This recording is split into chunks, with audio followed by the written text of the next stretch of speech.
Good day everyone, I am Alvin Imtanding, second year student here in Davao Central College of Bachelor of Science in Criminology. So I will in front of you to explain the professional conduct of ethical standards of law enforcer. I will in front of you to explain the professional conduct and ethical standard of law enforcer and criminologists. For criminologists and law enforcers, professional conduct and ethical standards mean adhering to principles of integrity, impartiality, and respect for the law, while also upholding the dignity and rights of individuals. These standards ensure that their actions are guided to both legal, moral, and frameworks, contributing to a fair and just legal system. Now let's discuss about the three key ethical standards such as integrity, respect for human rights, and accountability. First, integrity. Integrity is a fundamental ethical principle that involves acting consistently with one's value and principle. It includes honesty, trustworthiness, and reliability. In a professional context, this means working ethical decisions and living with its difficult and avoiding any actions that could compromise one's integrity. Second, respect for human rights.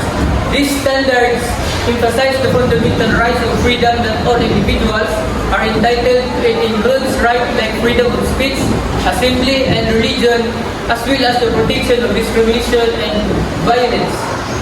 Lastly is accountability. Accountability means being responsible for one's action and decision and being willing to answer for them.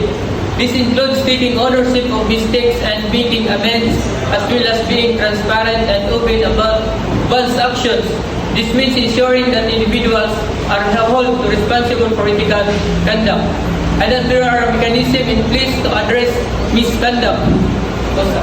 Let's proceed to the real life example. One where professional conduct was upheld and one where it's violated. The first example is a local case of medical professional always maintaining the patient confidentiality in a clinic in Davao City. The second example is an international case of a company Enron violating professional conduct by engaging in a fraudulent accounting practices.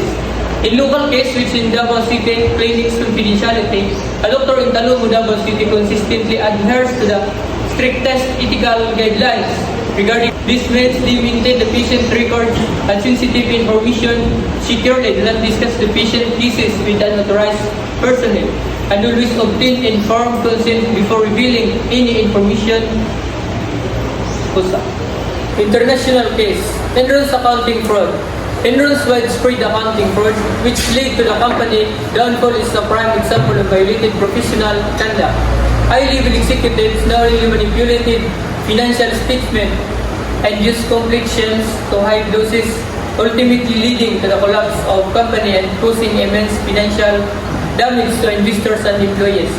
This case illustrates how unethical practices can undermine a company's reputation, financial stability, and legal standing.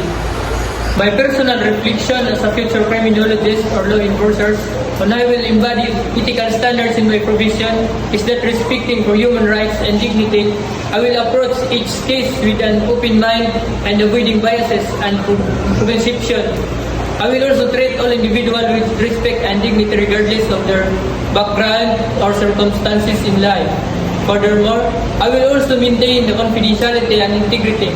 I will protect the sensitive information and maintain confidentiality where necessary and being truthful and transparent in my action and decision. Conclusion: criminology and law enforcement, through distinct, are intertwined in understanding and addressing crime. Criminology offers theoretical framework to study crime, its causes and potential prevention strategies, while law enforcement applies in practical setting. Importance of ethics.